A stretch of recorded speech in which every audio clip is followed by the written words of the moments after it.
Have you ever found yourself putting together some flat pack furniture and just kind of wondered, how did this go from being a tree to this box of parts in my living room? I mean, we're surrounded by furniture every single day, but the journey from raw wood to the chair you're sitting on is actually a pretty fascinating process.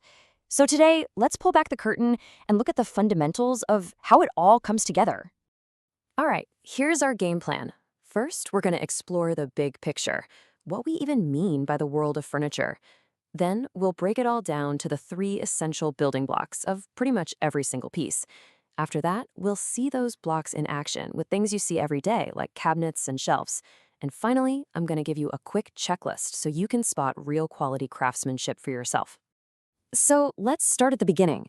What do we really mean when we say furniture manufacturing? It's not just some person in a dusty workshop with a saw. It's this huge system that takes an idea, a concept, and turns it into the functional art that we fill our homes with. At its heart, it's the whole journey, from a simple plank of wood to a finished piece of furniture sitting in your house. It covers the actual building, the precise assembly of all the parts, and that final, crucial finishing touch that makes it ready to be used. To really get this, we're going straight to the basics. You can think of what we're looking at here as the essential blueprint, the core rules that guide how all the things we use every single day are designed, built, and made perfect. Okay, so how does it actually happen? Well, it turns out that pretty much every piece of furniture, whether it's a simple stool or a giant fancy wardrobe, is built using just three basic techniques. This is the core process, the ABCs of turning raw stuff into finished goods. It really comes down to this simple three-step formula. First up, you've got construction. This is where you're cutting and shaping the raw materials into all the different parts. Think of them like your puzzle pieces. Then comes assembling. This is where you join all those pieces together to create the basic shape. And last but not least, finishing. This is that all-important final step of sanding, painting, or polishing that really brings the piece to life and protects it for years. And here's the thing you gotta remember. These steps all work together. You could have the strongest joints in the world, but if the finish is rough, it just feels cheap, right? Or you could have a beautiful glossy finish, but if the construction is weak, what's the point?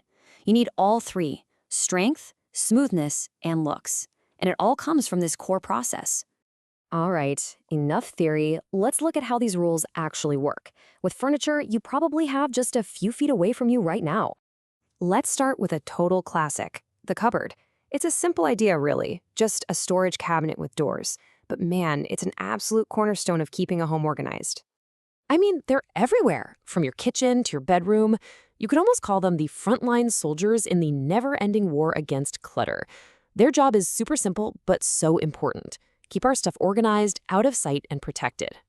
Next up, let's talk about the real workhorse of any modern home, the countertop.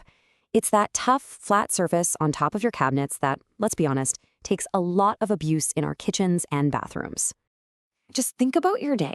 The kitchen counter where you prep dinner, the bathroom vanity where you get ready in the morning. These surfaces are the stage for so many of our daily tasks. Okay, a solid slab of countertop is great, but that brings up a good question. What do you do about something like a sink? You can't just plop it on top, so how does that work? And the solution is a perfect example of that very first construction step we were talking about.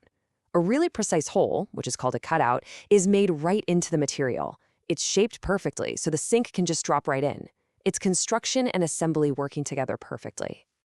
Okay, our last example is maybe the simplest, but also the most versatile piece of furniture there is, the shelf. It's just a humble flat board with one job, holding our stuff.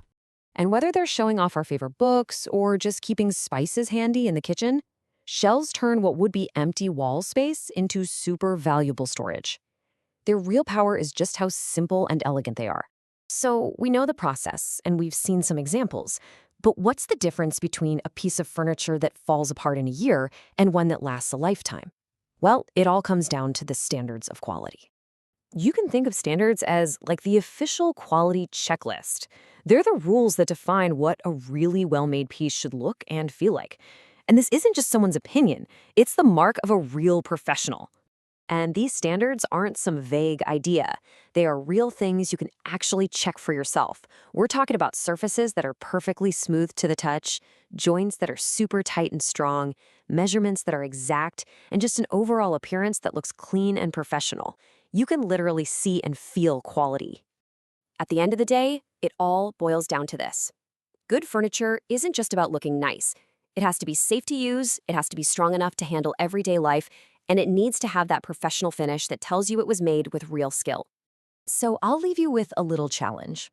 The next time you're looking at a piece of furniture, a table, a chair, whatever, don't just glance at it. Really inspect it. Run your hand over the surface, check out the joints, because now you know how to see it not just as an object, but as a story of skill, process, and quality. What will you look for?